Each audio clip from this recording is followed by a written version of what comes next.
Sebenarnya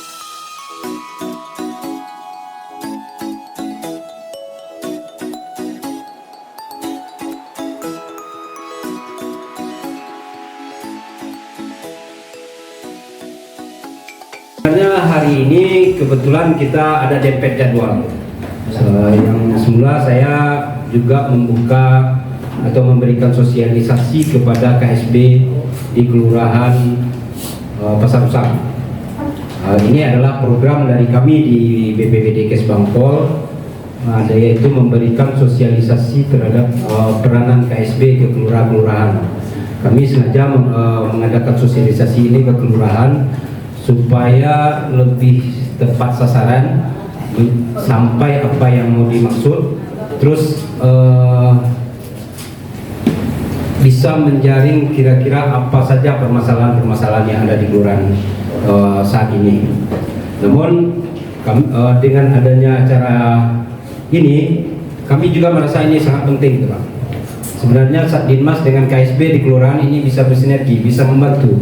Soalnya KSB yang ada di kelurahan ini berjumlah kan 10 orang.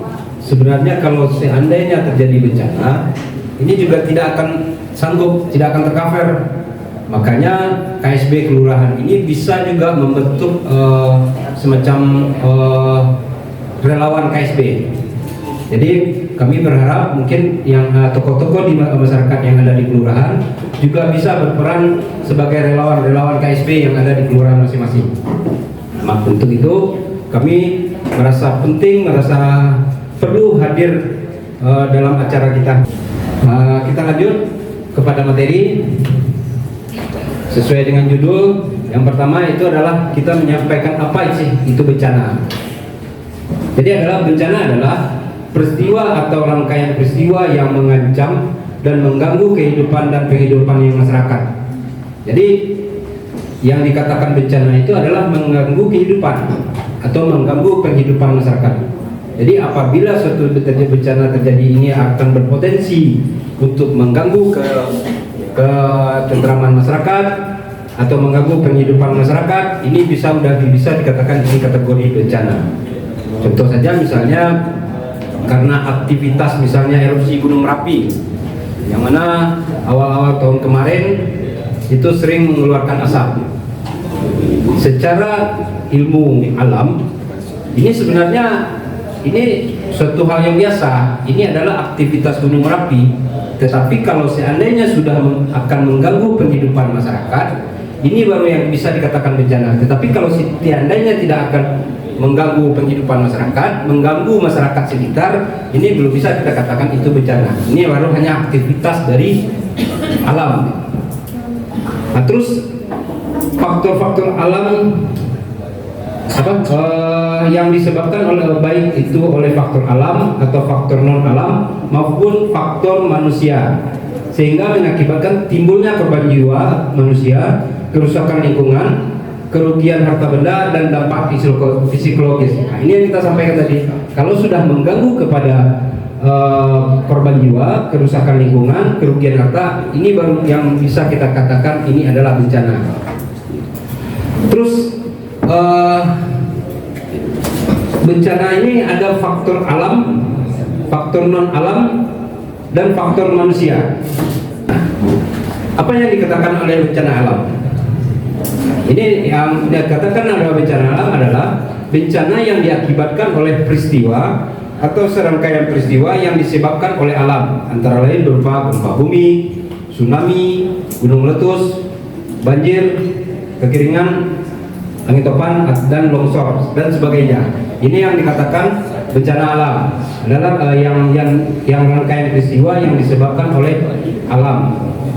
Terus bencana non alam.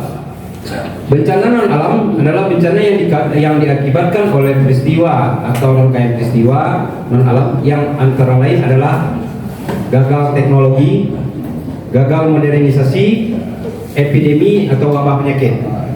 Jadi perlu kita sampaikan di sini, bencana non alam ini adalah yang berupa gagal teknologi. Ini kira-kira seperti kecelakaan misalnya truk putus rem.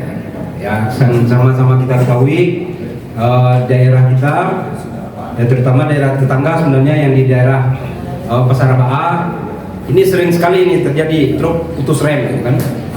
Nah, ini adalah termasuk kepada bencana non alam, yaitu bencana non alam yang terdiri dari yang merupakan adalah bencana yang disebabkan oleh gagal teknologi. Terus gagal modernisasi. Apa yang dimaksud gagal modernisasi ini? Misalnya termasuk dengan bencana misalnya bocornya gas nuklir yang mengakibatkan mungkin merusak udara lingkungan, sehingga ini akan menimbulkan bencana atau korban jiwa, bisa jadi sampai korban jiwa. Terus epidemi atau wabah penyakit ini juga termasuk dikategorikan adalah bencana non alam yang sama-sama kita ketahui. 3 tahun belakangan ini kita disibukkan dengan wabah COVID.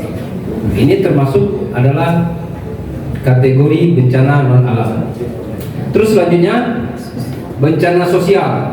Bencana sosial ini yang diakibatkan oleh peristiwa atau serangkaian peristiwa yang diakibatkan oleh manusia yang meliputi konflik sosial, antara lain antar kelompok dan atau antar komunitas masyarakat, dan teror.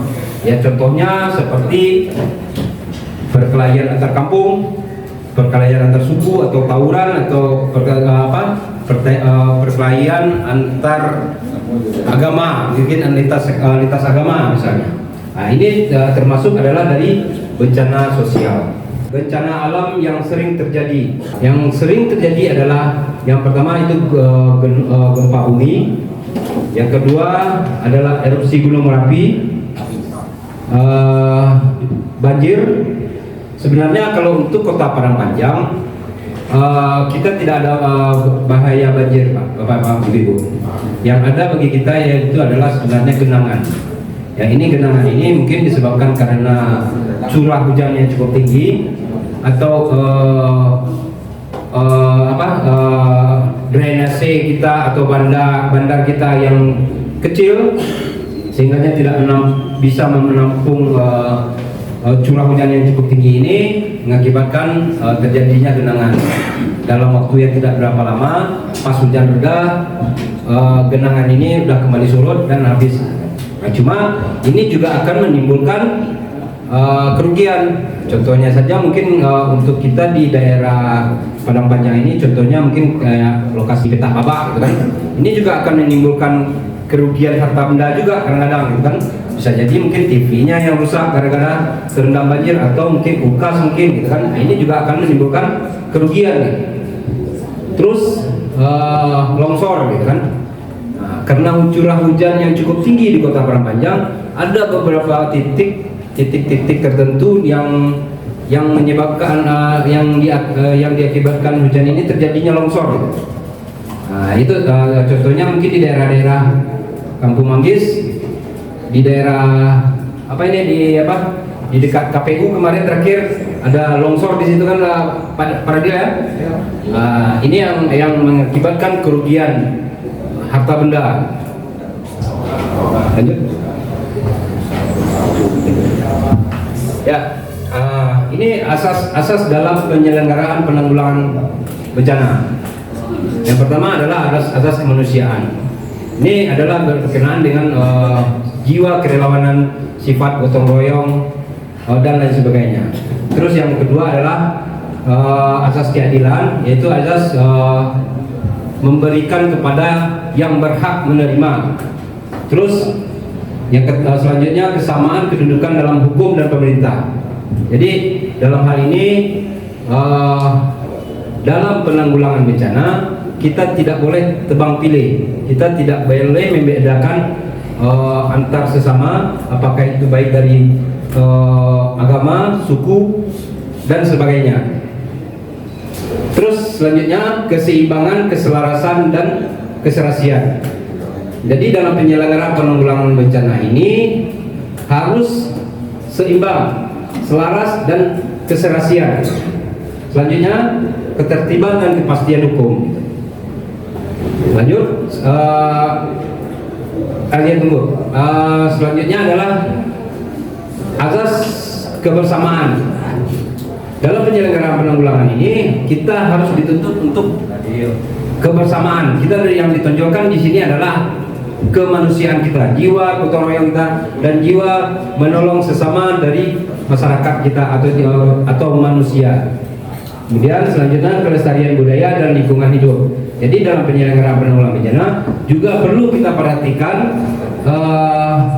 terkait dengan kelestarian budaya dan lingkungan hidup di daerah kita. Kemudian ilmu pengetahuan dan teknologi. Jadi ilmu pengetahuan dan teknologi ini diharapkan selaras dengan penyelenggaraan penanggulangan terhadap bencana tersebut. Terus kemudian partisipasi.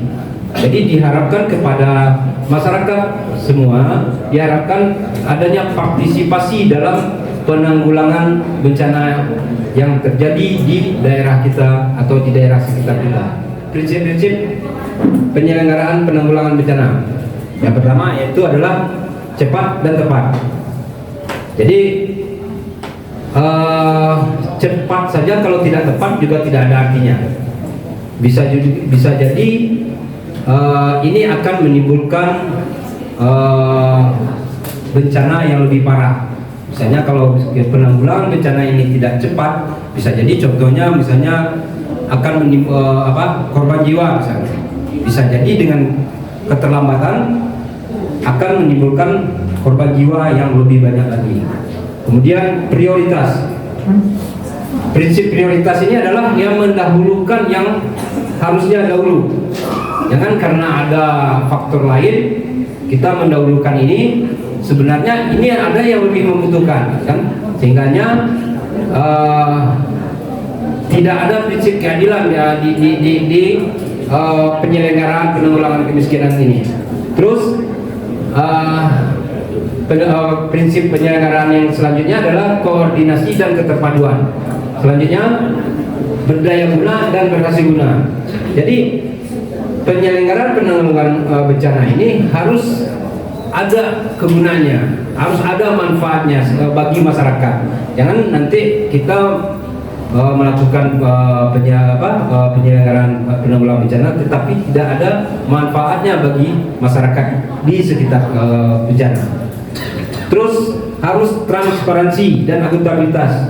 Jadi ini diharapkan adanya keterbukaan antara pihak-pihak yang terkait. Selanjutnya kemitraan.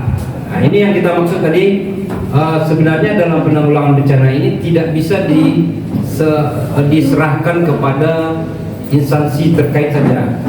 Harus ada peran-peran dari seperti SAR, PMI, dan unsur-unsur relawan yang berasal dari kelurahan. Mungkin yang kalau yang kita bentuk di kelurahan yaitu KSB bersama relawan KSB. Ini yang kita maksud dengan kemitraan tadi. Terus selanjutnya pemberdayaan. Selanjutnya adalah non diskriminatif. Jadi dalam penyelenggaraan penanggulangan ini kita tidak boleh ada hal-hal diskriminatif. Kita harus